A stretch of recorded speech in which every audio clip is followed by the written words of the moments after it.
I'm taking out one of this bushing. Anyway, I'll talk in a minute.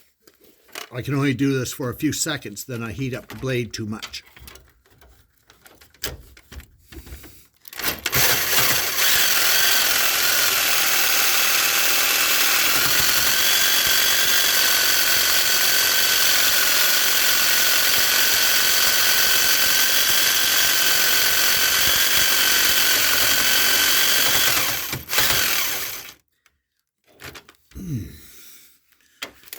Yeah, if you don't have it just in the right place, the end of the blade hits and makes quite a bang.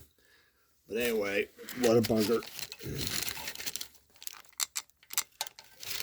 See if I get this camera off without messing it up.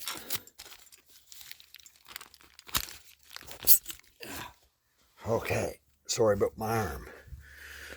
So anyway, what's happened here is I cut this bolt off, several attempts. There's the head of the bolt. So that's the bottom down in here. And I had to unhook this and pull it ahead and clamp it. So now I'm in the process of cutting off the bolt. You can see I'm a little more than halfway through, which is good. But my problem was I used 3 blades to cut the bottom off. They kept going dull on me because I went at it a little too hard without any cutting oil on it and heated up the blade, and then it went dull. So anyway, here on the top, the blades aren't long enough. So where I have a couple of these blades that are good back here, I've been cutting them off. This is my second one. And it's still actually half decent since I've been only doing it for a few seconds and then stopping and putting a little more cutting oil on it. So I've been welding them. Then, of course, I just dump it in the water. This is my second attempt. But I'll have to probably make another one. I'll have to cut this off and put another end on because that is getting a little dull. But it is working. The other way of getting that bushing out is catch the rubber on fire and reach in there with a knife and trim and cut all the rubber out.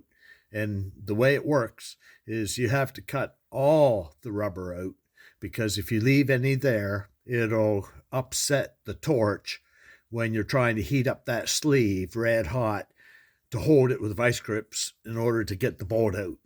So any rubber in there left will burn, and it'll kind of make extra flame, extra oxygen, and it won't let the torch heat up the metal. So you have to trim out all the rubber. And I did it on the other car, and I had flames. I had to stop several times and put out the fire because the flames were going right up the firewall towards the windshield. And so this time I'm trying to cut the bolt out with this saw, and I don't have blades long enough. I don't even know if blades are available, but that's how long the blade has to be. And originally it stops right here, and I need it, like where it stops, that's where I need it to start.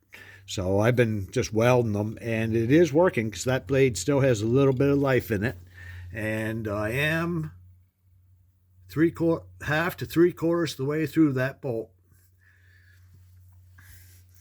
But anyway, I took the nut off this over a week ago, and I've been dumping penetrating oil two or three times a day. There's the nut. So anyway, I've been putting penetrating oil down it 2 or 3 times a day for a week, and the bolt's still stuck. I broke 2 sockets on it, 21 millimeter. And not only that, but the bolt head, I had to grind to put the wrench on it because it's in between sizes. It's too small for 7/8 and too big for 13/16, and it's too small. I couldn't get 21, and 22 was too big. So I had to grind all the sides off with my grinder so I could get my socket on it. Well, it's not that socket. sockets here someplace. But anyway, I don't know why it was in between sizes, like 27, 30 seconds is what it was. No such thing.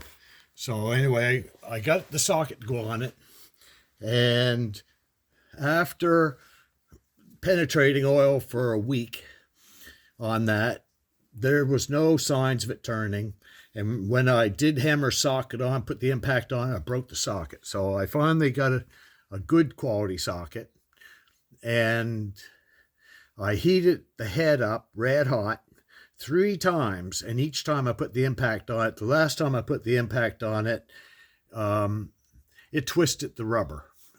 It twisted the rubber off. So I ended up doing it this way. I'm cutting that bolt. So I'm going to go back at it and try to get that bolt cut off today, one way or another. Not the most enjoyable way to spend my Saturday afternoon, but I want it behind me. So anyway, see you later.